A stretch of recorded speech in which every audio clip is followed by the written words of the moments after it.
Dans cette vidéo, nous allons parler des zones psychologiques. C'est un concept très important, très crucial que tu dois absolument maîtriser. Tu dois connaître. OK. Donc, est-ce que tu as déjà placé une position?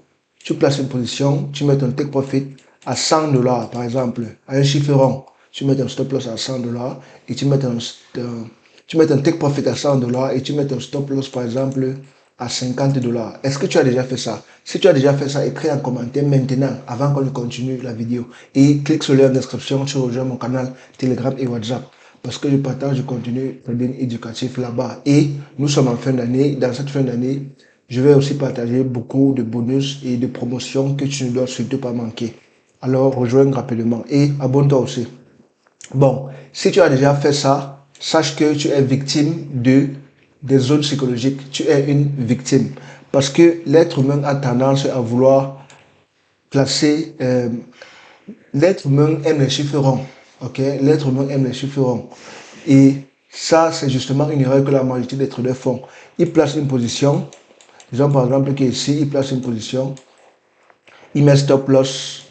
Euh, ils viennent ici, ils mettent stop loss ici. Parce que ils se disent que bon, si le prix touche là, ça c'est 50 dollars que je vais risquer. Et take profit, ils viennent, ils mettent take profit là. Parce que c'est 100 dollars qu'ils ont envie de gagner dans la position. Ça, c'est une grosse erreur parce que les stop loss doivent être placés en fonction de la structure du marché, même les take profit. Si tu veux placer ton stop loss, ça serait idéal, par exemple, de placer en bas de cette zone de support et ton take profit, par exemple, dans cette zone de résistance. Ok? Pourquoi tu places take profit? Parce que tu as envie de gagner 100 dollars ici et ou bien parce que tu as envie de risquer 50 dollars ici. Ça n'a pas de sens parce que le marché s'en fout de combien tu veux gagner ou combien tu veux risquer. Le marché s'en fout de cela. Le marché respecte la structure. Ok? Ça, c'est une erreur que moi-même j'ai déjà fait. Moi-même, je suis victime de cela. Il y a des fois que je place des positions, je mets le stop loss en fonction du montant que je vais risquer et j'ignore complètement le, j'ignore complètement la structure du marché. Et ça, c'est une erreur qui va coûter, qui m'a déjà coûté très très cher. C'est pour ça que maintenant, je ne fais plus cela. Quand je veux placer mon stop loss, je fais d'abord mon analyse. Ok, je vois d'abord la structure du marché. Quand j'ai fini l'analyse, maintenant, j'entre simplement dans mon compte démo. Je place d'abord la position, je place le stop loss, je place take profit, je place le lot et je vois combien j'ai envie de risquer. Je vois combien ça donne. Ok, et quand j'ai déjà vu combien ça donne dans le compte démo, maintenant je place ça dans un compte réel. Ou bien j'ajuste avant de placer dans un compte réel. Tu vois, et je place le stop loss comme c'est, le take profit comme c'est.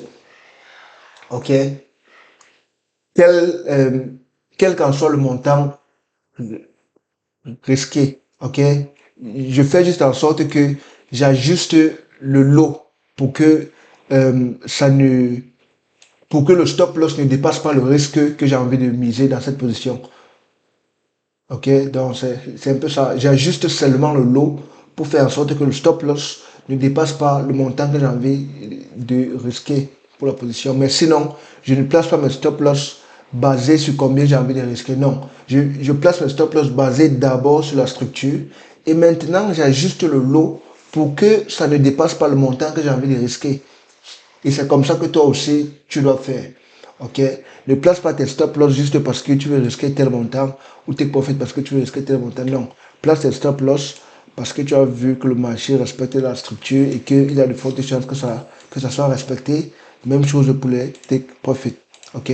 Donc, quand on parle des zones psychologiques en trading, les zones psychologiques sont des zones rondes parce que l'être humain aime toujours arrondir les chiffres.